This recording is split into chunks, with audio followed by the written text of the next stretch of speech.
Success संगम में आपका स्वागत है। मैं यहाँ पे करवाता हूँ परीक्षा मंथन करंट अफेयर्स। लक्ष्य 1 2022 संपूर्ण 2021 से लेकर के जनवरी 2022 तक का इसमें करंट अफेयर्स दिया हुआ है। चलिए स्टार्ट करते हैं। आत्मनिर्भर भारत अभियान अवधारणा और चरण। आपदाओं के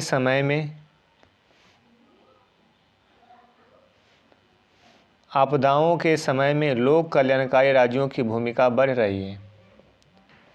इस क्रम में सरकारें देश की आम जनता के जीवन को बेहतर करने के लिए हर संभव प्रयत्न करती है। आत्मनिर्भर भारत इसी तरह का एक सकारात्मक कदम है जिसका उद्देश्य कोविड-19 संकट का सामना कर रहे नागरिकों की सामाजिक और आर्थिक सुरक्षा को सुनिश्चित करना है।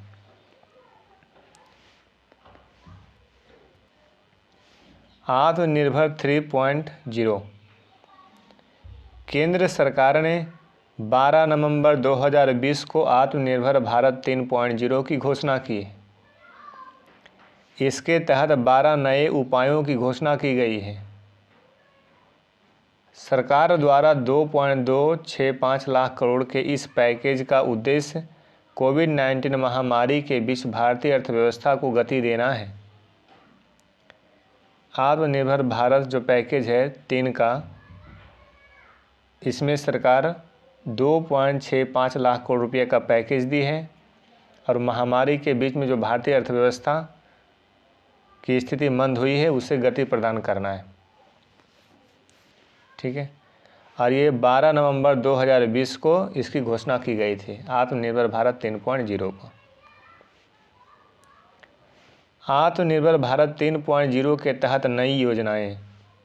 आत्मनिर्भर भारत योजना भारत सरकार द्वारा घोषित इस योजना के द्वारा नए रोजगारों का सृजन किया जाएगा। विदित हो कि EPFO पंजीकृत संगठनों द्वारा नियुक्त नए कर्मचारियों को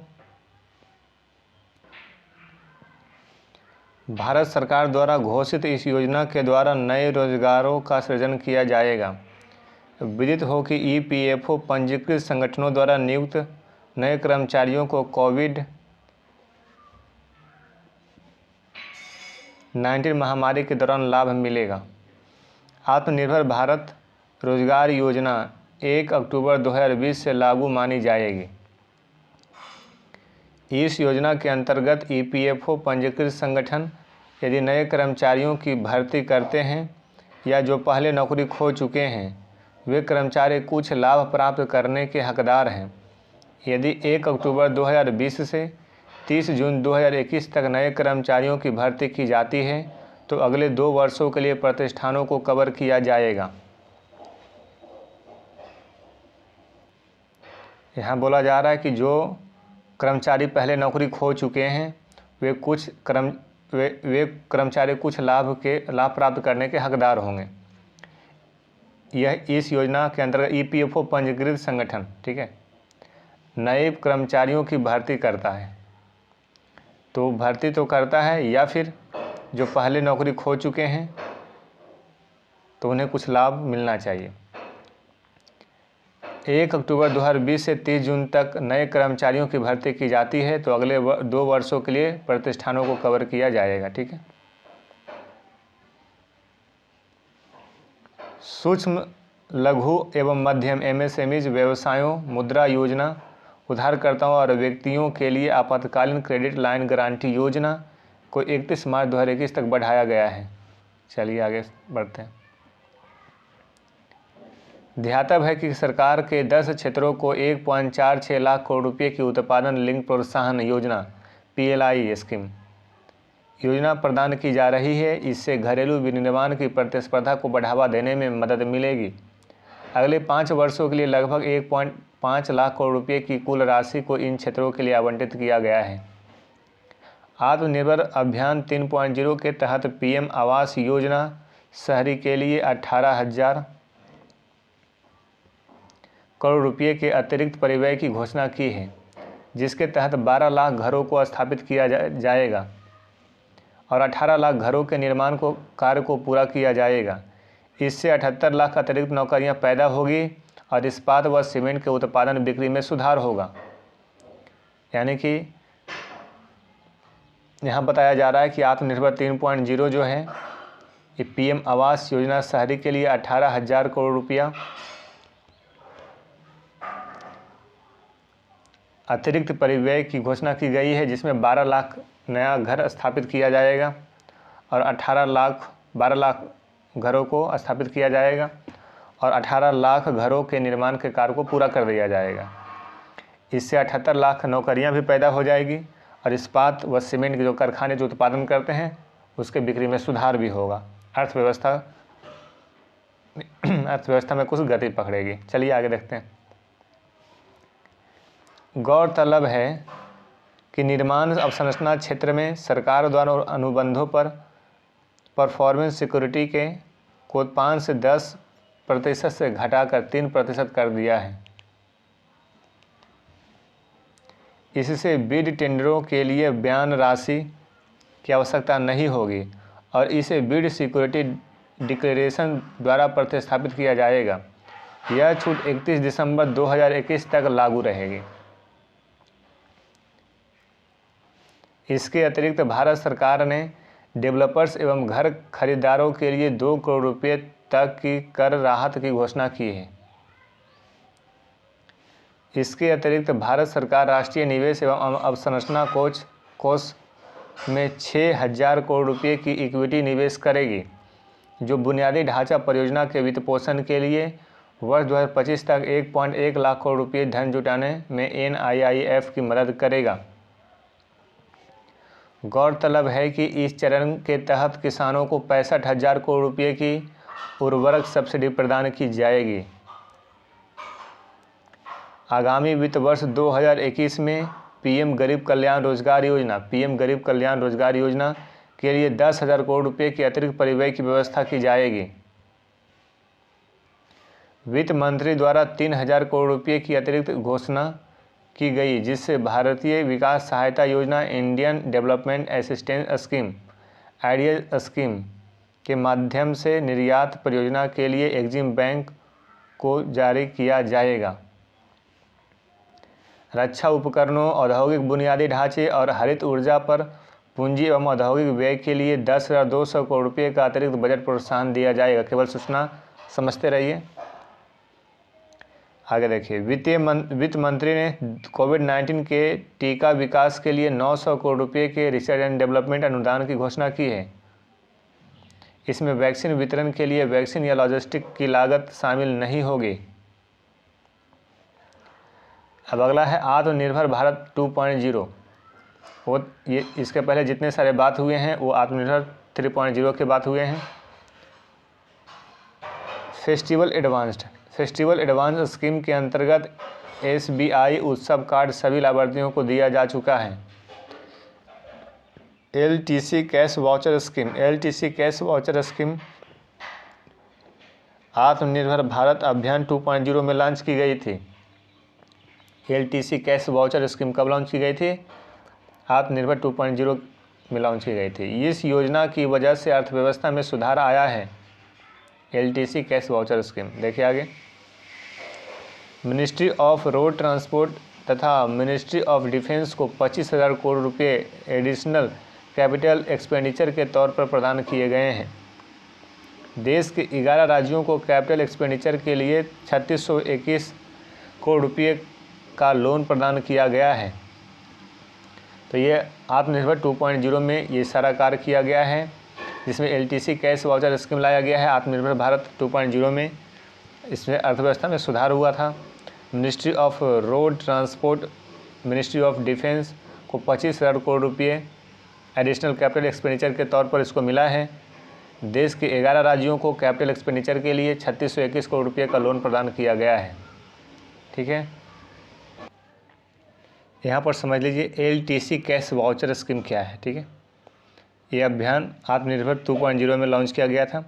LTC लीव ट्रैवल कंसेंस, ठीक है, लीव ट्रैवल कंसेंस जो है ये आत्मनिर्भर भारत 2.0 के समय लाया गया था। ट्रैवल कंसेंस यानी कि छुट्टियों के दौरान में जो कर्मचारी हैं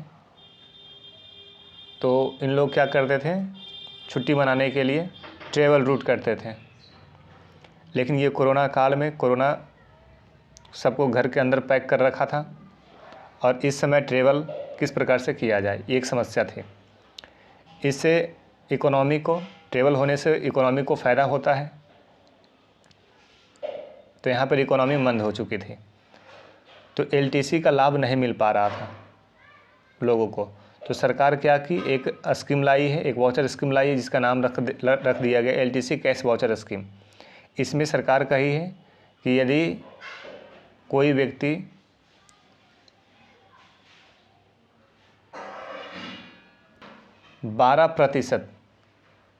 12% जीएसटी पे करता है और वह 1,08,000 रुपया यानी कि 36,000 एलटीसी जो है 36,000 मिलता है। एक व्यक्ति को एलटीसी 36,000 मिलता है। लेकिन यह एलटीसी किसे मिलेगा, जो 12% जीएसटी दिया हो। जीएसटी कितना पर दिया हो, तो 12% वैसा सामान बाई किया हो जिस पर जीएसटी कितना हो, 12% हो, उसे एलटीसी का लाभ मिलेगा। और मिनिमम कितना मिलता है, 36,000। तो 36,000 का 3 गुना पैसा में, यानी 1,08,000 रुपये का 12% का सामान हो बाई किया हो तो उसे 36,000 का उसे लाभ मिलेगा। तो इससे क्या होगा, 1,08,000 पहले सरकार खर्च करवाएगी तो इकोनॉमी को बूस्ट मिलेगा, फिर 36,000 देगी और पैसा आने से क्या होता है, वो मार्केट में जाता है, डिमांड बढ़ जाती है। तो कहने का इकोनॉमी को एक तेज़ी यहाँ पे मिल सकती थी और यही योजना लाई थी सरकार, स्कीम लाई थी एलटीसी कैश वाउचर स्कीम। ये अभियान आत्मनिर्भर भारत अभियान 2.0 के समय में लॉन्च किया गया था, समझ चुके होंगे। तो इस योजना की वजह से अर्थव्यवस्था में सुधार आया है। अगला है देखिए, आत्मनिर्भर Bharat 1.0 one nation one ration card. इस योजना के अंतर्गत पूरे भारत में एक ही राशन कार्ड से राशन की किसी भी दुकान से राशन खरीदा जा सकता है। One nation one ration card 1 सितंबर 2020 से लॉन्च किया गया था। One nation one ration card 1 सितंबर 2020 से लॉन्च किया गया था। अब तक 28 राज्य तथा यूनियन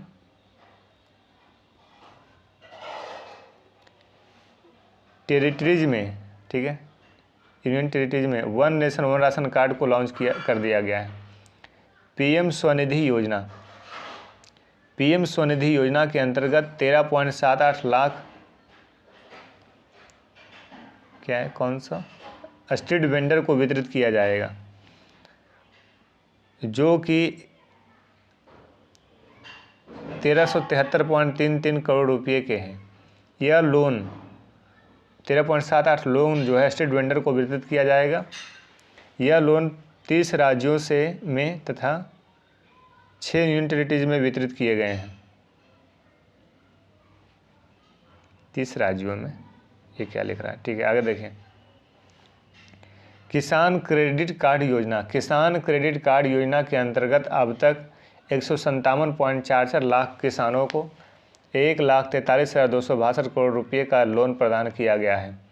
प्रधानमंत्री मत्स्य संपदा योजना, प्रधानमंत्री मत्स्य संपदा योजना के अंतर्गत अब तक 1,681.32 करोड़ रुपये का लोन वितरित किया गया है। नाबार्ड के माध्यम से इमर्जिंग वर्किंग कैपिटल फंडिंग किसानों के लिए इस योजना के अंतर्गत 25,000 करोड़ रुपये अब तक किसानों के खाते में वितरित किए जा चुके हैं। ECLGS 1.0, इस योजना के अंतर्गत अब तक 2.05 लाख करोड़ रुपये 61 लाख करोड़ सेक्शन किए जा चुके हैं, जिसमें 1.52 लाख करोड़ रुपये अब तक वितरित किए जा चुके हैं। ये सब आंकड़ा पढ़ते जाइए, आगे बढ़ते जाइए, कोई विशेष इंपॉर्टेंट नहीं है।